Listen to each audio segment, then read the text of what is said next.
Guys, didn't have time to film a brand new boat this week, so I got something special for you.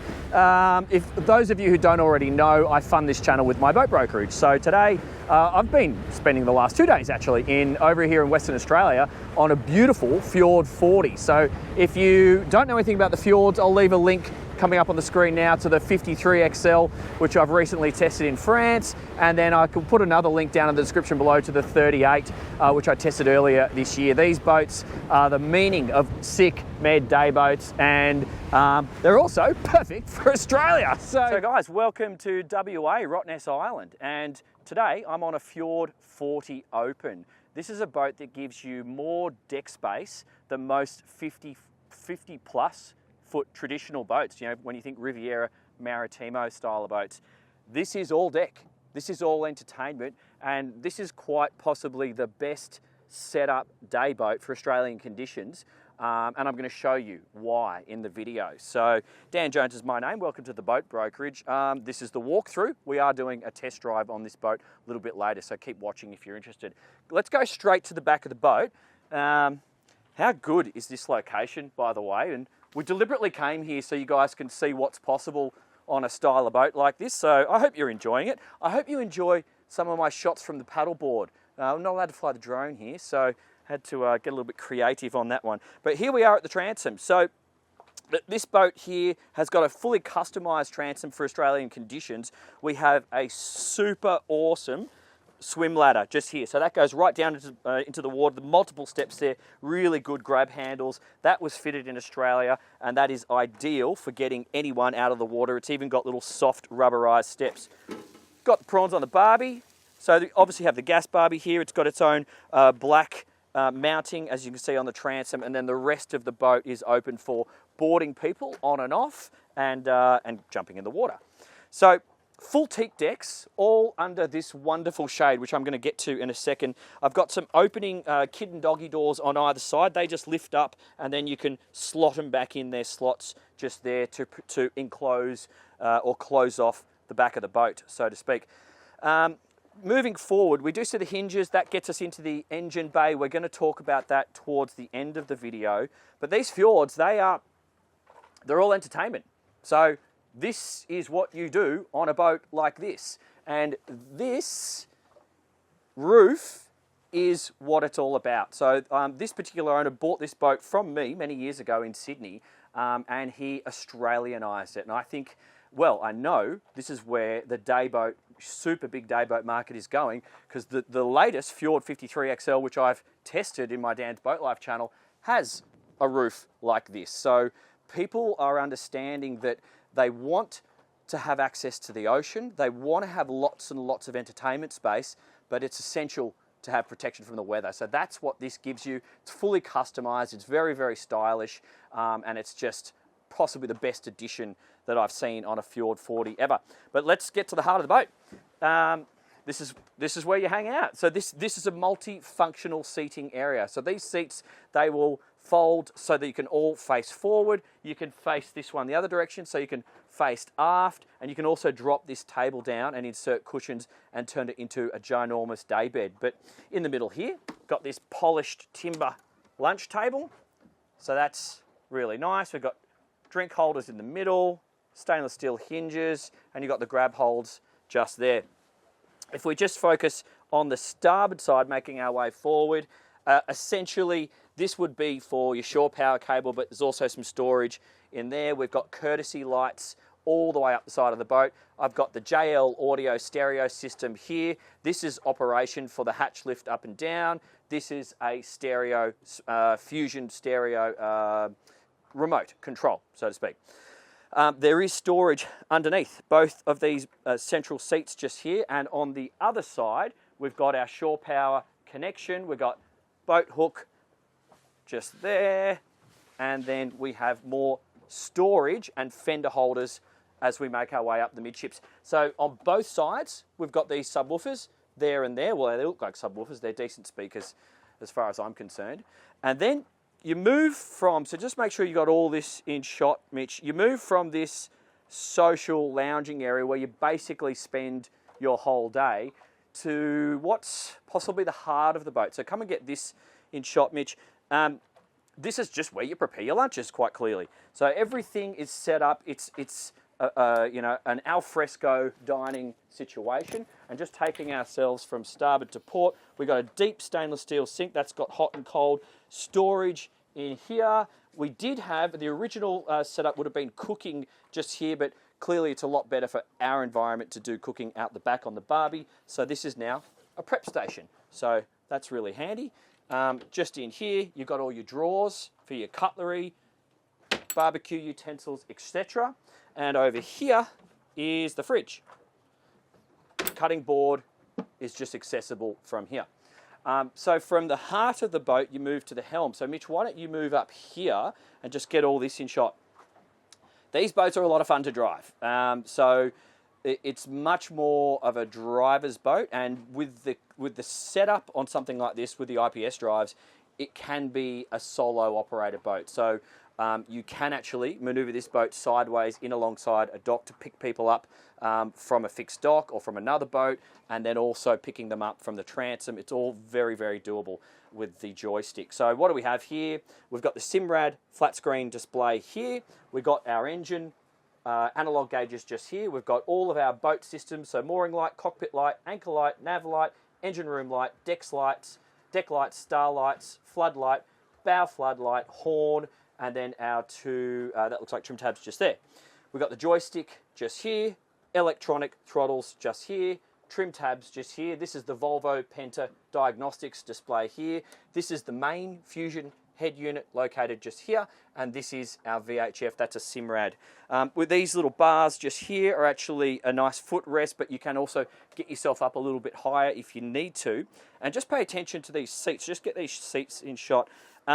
When you are underway in the ocean, bouncing around, sometimes it might be a bit comfortable to drive like this. This wheel is adjustable, and it's a large stainless steel type. But if you want to sit down, you can. So you basically just operate it like so. I've forgotten how to operate that. Anyway, you can sit down. Don't worry about that. Come on over to this side, and you have a glove box on the navigator's side for phones. The owner's installed a little bit of storage. We do have a drink holder just over there. And then we have got this big Perspex, this is actually new recently, windscreen. So you've got really, really good wind protection. And the owner has also installed these hard plastic sides, which give you a little bit more protection from wind and spray if you are crossing over back to Perth, which is an issue over here. So come up to the bow with me. We're just going to pass the midships cleats just here. There's our water and waste just here, and diesel is aft of that on the port side. Come up here and check out the bow. So this is the lounging area. We've got the accommodation downstairs, which we're going to have a look at in a second. But one of the improvements, in my opinion, to this Fjord is the anchoring system. So the original anchor setup on these boats was a hydraulic deployable bow roller, which had this fancy operation which went out like this, and then you would deploy the anchor. So the door would open, the thing would deploy, and then the door would close. It looked all really cool when it was new, and then it would break, and then it would be kind of useless. So the owner quite wisely Australianized it, but in such a way that it can be put back if you want the fancy setup. All the gear is still there. So we have this bow roller here permanently fixed to the bow.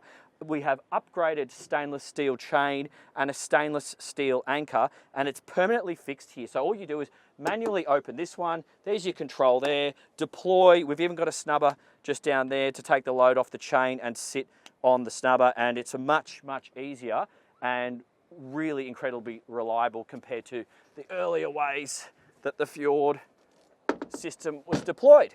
So more courtesy lights around here, more speakers. We've even got some holders there for a stand-up paddleboard to store on starboard side. And let's actually get up a little bit higher, Mitch, and allow everyone to appreciate this roof. So it's a framed roof, but a soft top. We've got 4 solar panels built into the top. We can see our horn and the navigation and VHF aerials, and then a couple of bars up the very top. But they've actually done a curve at the rear end of the roof It's a bit of a styling thing, but I think it suits the boat perfectly. And after that, we have some rod holders. So if you've been into your fishing, that's where you would store those. But this is essentially giving the boat complete sun and rain protection for the whole day. So you get what you want without the skin cancers, which is so essential in our environment. Let's go downstairs and have a look at the accommodation. Okay guys, so welcome down below, and this is one of the great features of the Fjord 40. So not only do we have this wonderful centrally mounted island bed, we've got storage on either side, you've got place for your mobile phones, you've got some little sort of mood lights, I guess you would call them. They would also work as reading lights. And just to point out, when you are in bed, you can operate all the lights from bed. So you don't actually have to get up and switch the lights off, which is one of those minute annoyances on some boats. We've got some opening hatches for natural ventilation here and here. Great big window with an opening hatch above there, but that is underneath the sun lounge, so you would need the sun lounge off in order to access that one. Got this little cabinet just here with opening, storage, great place for safety gear just in here. But what I was getting to before is not only do we have this little bit of accommodation just here, but in this little neat seat, which is a mini lounge right now, we've got a little secret behind it. So this actually pulls out and turns into another bed. So if you've got kids, this will actually be an alternate place for them to sleep the night. You just have to lift this, get in here, and check it out. So that's the perfect place to store the extra cushions and the lunch table cushions, and it's a proper sort of 1.5 size bed, which would be ideal for a couple of kids. So it doesn't end there.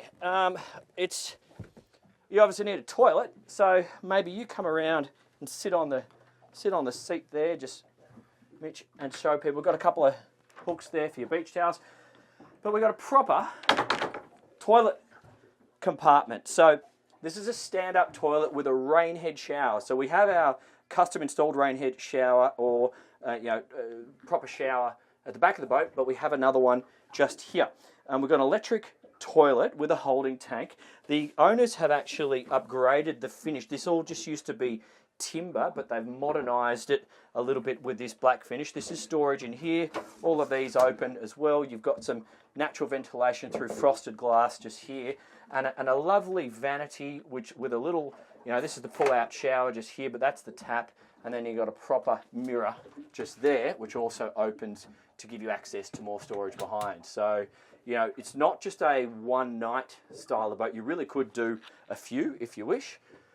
And whilst we're here, it's worth pointing out the heart in terms of your electrical distribution and starting up for the day. So if you are going boating, you're basically just going to turn the main switch on and both your engine crank batteries just here.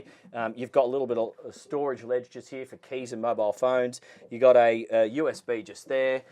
That's an old-fashioned disc, but we've got the Fusion as well. But here are our 12-volt and 240 displays. So on this boat, we have the 12-volt panel just up here. Everything's marked individually in English. And then we have the 240 display just here. And then you can just do ship-to-shore distribution, your main breaker just there. And that is your inverter charger just up there. And this is telling us what's going on with our power distribution here.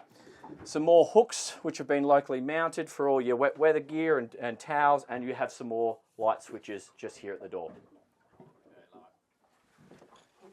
Okay guys, this is the equipment part of the boat. So we're centrally mounted in this part, in this location, and we have the fuel tank. So that makes sense for keeping the center of gravity in a sensible place. That's the main part of this area, but it's also a lot more to it. We've got the hydraulics, we've got electrical power distribution, we've got storage, we've got rod holders, and the owners have even done sensible things like this here, which is large fender storage with their own holders, so you can pull them out. Forward through another bulkhead, there's actually access to some of your seacocks and then your holding tank. So all the stuff that runs the boat is primarily accessed through this hatch. So I do enjoy the engine bays on these Fjord 40s. They're a little bit of a statement with this fiberglass statement and the reflective mirror on top of the hatch. But this is where all the action takes place. This is the IPS 500s. They're about 370 horsepower each. These particular motors have just had their raw water systems done, so that's about a 25 grand job. I'm going to do you for another 7 years.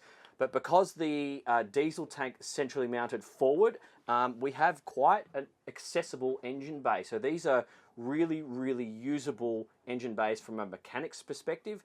I've got my diesel filters on the forward bulkhead. I've got my extractor fans for air ventilation on either side. A port forward, I just have the hot water cylinder. I've got two electric bilge pumps down on the center line here and one manual, one in the middle. The IPS drives themselves. Here's the fireboy system, and this is the hydraulic strut with all the corrosion inhibitor on it just here. Apart from that, it's basically empty. You've just got heaps of workable, usable space. Whereas notice how, as I go through these turns on the Fjord, she's much more stable. Now, translate that stability into comfort for your guests, because that's what it is. So that's a really important thing worth paying attention to.